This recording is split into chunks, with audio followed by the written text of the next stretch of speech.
Warren of Massachusetts is recognized. Thank you, Mr. Chairman.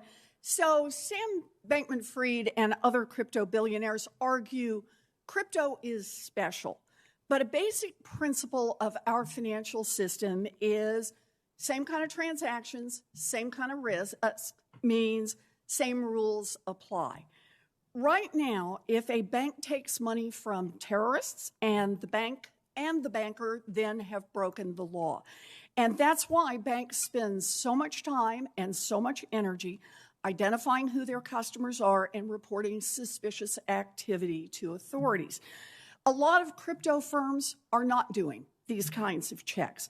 So crypto has become the preferred tool for terrorists, for ransomware gangs, for drug dealers, and for rogue states that want to launder money.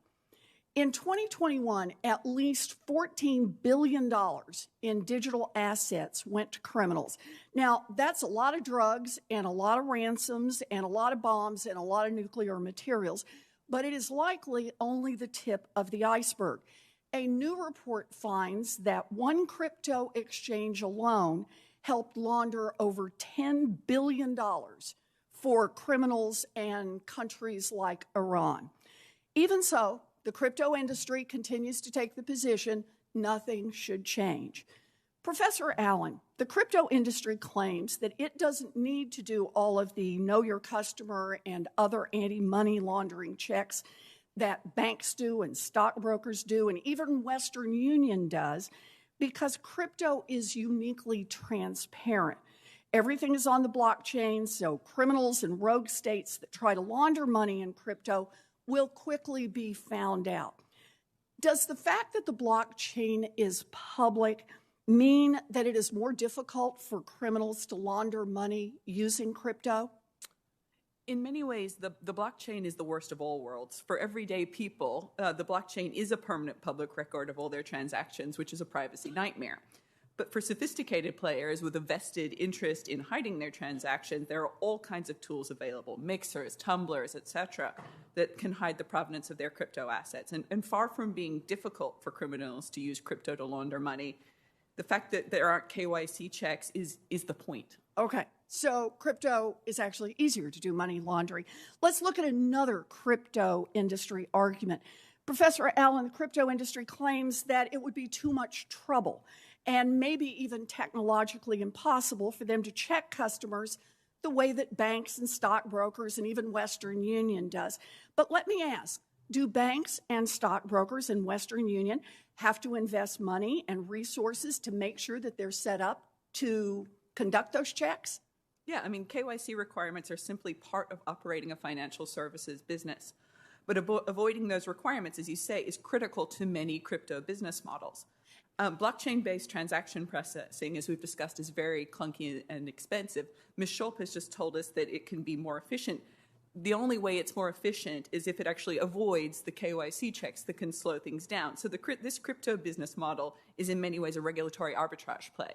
Right. So actually, it's an interesting question. If banks and Western Union said they shouldn't have to follow any money laundering rules so that they could make more money, they could improve their profitability, what would our country say, and what does every country around the world in the financial system say?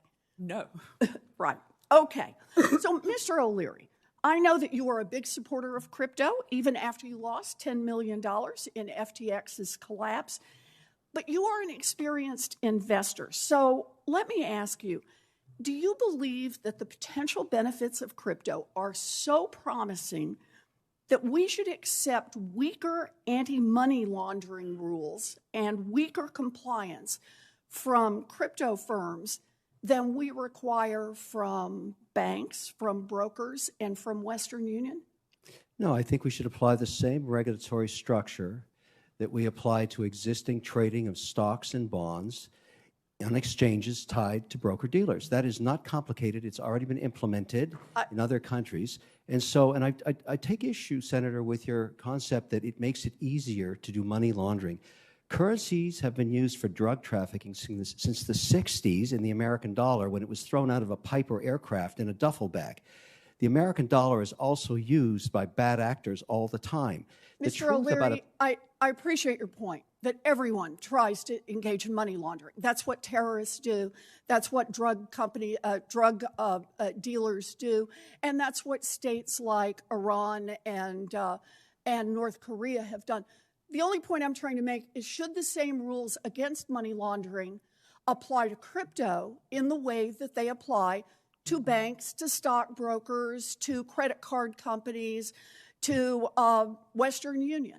And I think your answer to that was yes. Is that right? No. Mr. O'Leary, you have 30 seconds. Keep your answer short. You're It's 30 not yes. I'm just saying if you know your client rules on both sides of the transaction and use a crypto such as USDC that is regulated, you solve this problem, Senator, overnight. Well, I appreciate that you want the same kind of rules to apply to everyone, and we can talk about what's needed to make that happen.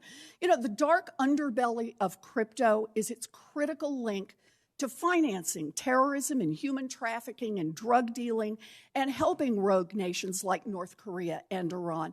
Crypto doesn't get a pass to help the world's worst criminals, no matter how many television ads they run or how many political contributions they make. It is time for Congress to make the crypto industry follow the same money laundering rules as everyone else. That is why Senator Marshall and I introduced a bipartisan bill today that requires crypto to follow the same money laundering rules that every bank, every broker, and Western Union all have to follow today. Thank you, Mr. Chairman.